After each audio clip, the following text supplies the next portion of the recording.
Hi மக்களே, welcome to பிரியோடாக்ஸ். இன்றைக்கி நம்ம வீடியோவில் எதை பற்றி பேச போகிறோன்னா ரொம்பவே முக்கியமான விஷயத்தை பற்றி தாங்க பேச போகிறோம். அது என்னென்னா, நம்ம உடம்புக்கு காய்ச்சல் ஏன் வருது, அதுக்கு என்ன காரணம், காய்ச்சலை எப்படி வேகமாக குறைக்கலாம், அதுவும் மருந்து இல்லாமலே வீட்டில் கிடைக்கக்கூடிய இயற்கை உணவுகள், நம்ம முன்னோர்கள் பண்டைய காலத்துலேருந்து பயன்படுத்தி வந்த சிகிச்சைகள் என்னென்னன்றதை பற்றி முழுசாக இன்றைக்கி நம்ம தெரிஞ்சுக்க போகிறோம்.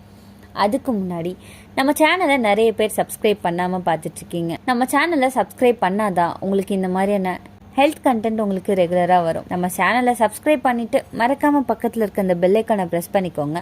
வாங்க வீடியோக்குள்ளே போகலாம். காய்ச்சல் அப்படின்றது ஒரு நோய் இல்லைங்க. அது என்ன அப்படின்னா, நம்ம உடம்புக்கு உள்ள ஏதோ பாக்டீரியா, வைரஸ் அப்படி இல்லைன்னா தொற்று வந்திருக்கு அப்படின்றதுக்கான ஒரு சின்ன சிக்னல். அதனால உடம்பு உள்ள டெம்பரேச்சரை உயர்த்தி வைரஸை அழிக்க முயற்சிக்கும் ஒரு பாதுகாப்பு முறை தான் இந்த ஃபீவர். சாதாரண காய்ச்சலோட வெப்பநிலை 98 ஃபாரன்ஹீட். இது நார்மல் தான். 100 ஃபாரன்ஹீட் பார்த்தீங்கன்னா லேசான காய்ச்சல்னு சொல்லப்படுது. 101 மிதமானது. 103க்கு மேலே போச்சுன்னா அதிக காய்ச்சல். இதுக்கு உடனே மருத்துவரை பார்க்குறது நல்லது. காய்ச்சல் வர காரணங்கள்: வைரஸ் இன்ஃபெக்ஷன். பொதுவாக flu, dengue, chikungunya, viral fever இதெல்லாமே வைரஸ் காரணமாக வருங்க. பாக்டீரியா இன்ஃபெக்ஷன், தொண்டை infection, ear infection, urinary tract infection இது எல்லாமே பாக்டீரியாவோட இன்ஃபெக்ஷனால் வருது. நீர் சத்து குறைவாக இருக்கிறது, அதாவது டீஹைட்ரேஷன். உடம்பு சூடு ஏறுவதற்கு முக்கிய காரணம் இந்த நீர் சத்து குறைவு. அளவுக்கு மீறிய வேலை, மன அழுத்தம், வெளி உணவு, குளிர், வெப்பம் மாற்றம் உடம்பை பாதிக்கும். காய்ச்சலோட பலவித அறிகுறிகள் என்ன தெரியுமா? தலைவலி, குளிர் நடுக்கம், உடல் வலி, சளி, கை கால்களை ஆட்ட முடியாமை, சர்க்கரை சரிவு, வியர்வை, உணவு விருப்பம் குறையிறது. காய்ச்சல் வந்ததும் என்ன பண்ணும் தெரியுமா?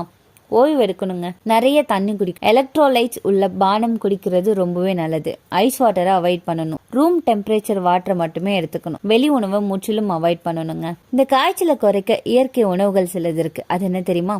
துளசி தண்ணி இன்ஃபெக்ஷனை குறைக்கும். பாடி ஹீட்டை பேலன்ஸ் பண்ணும். 10 துளசி இலை ஒரு கிளாஸ் தண்ணியில் கொதிக்க வச்சு குடிச்சிங்கன்னா நல்ல ரிசல்ட்டை கொடுக்கும். நெல்லிக்காய் வைட்டமின் சி அதிகம் உள்ளதுங்க. இம்யூனிட்டியை பூஸ்ட் பண்ணும். ஃபீவரை வேகமாக குறைக்கும். சாறு மாதிரி குடித்தோம் அப்படின்னா நல்ல பெனிஃபிட் கிடைக்கும். சுக்கு கஷாயம் வைரல் ஃபீவருக்கு பெஸ்ட்னு சொல்லலாம். பூண்டு, சுக்கு, மிளகு த்ரோட் இன்ஃபெக்ஷனை குறைக்குது. முருங்கை இலை அயன் மற்றும் வைட்டமின் சி உடல் சக்தியை ரீஸ்டோர் பண்ணுங்க. காய்ச்சல் பிறகு பாடி வீக்னஸ் வந்தால் இது காப்பாற்றும்.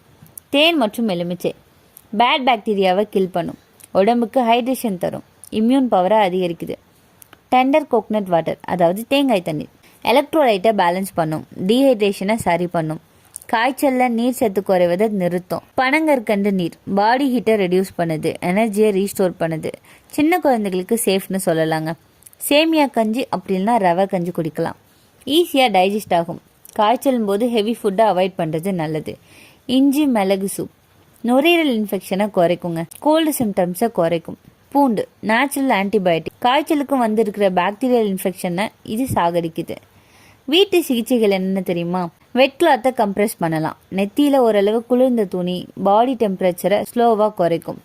டர்மரிக் மில்க் வைரஸ் இன்ஃபெக்ஷனை தடுக்கும். உடல் வலியை குறைக்கும். Steam inhalation cold, fever combo இருந்தால் பெஸ்ட்டு இதுதாங்க. நாசி அடைப்பை குறைக்கும். மின்ட் லீவ்ஸ் டீ காய்ச்சல், வாந்தி ஃபீலிங்கை இது குறைக்குது. ஓமம் தண்ணிங்க டைஜஷனை இம்ப்ரூவ் பண்ணும். ஃபீவரில் ப்ளோட்டிங் குறைக்க உதவியாக இருக்குது. ஃபீவர் அப்போ அவாய்ட் பண்ண வேண்டிய சில உணவுகள் இருக்குது. அது என்ன தெரியுமா? டீப் ஃப்ரை பண்ண ஃபுட்டை அவாய்ட் பண்ணுங்கள். நான்வெஜ்ஜை ஹெவியாக எடுத்துக்கொள்ளாதீங்க. Ice water, sweet, bakery item. எப்போ ஆபத்தானது தெரியுமா காய்ச்சல்?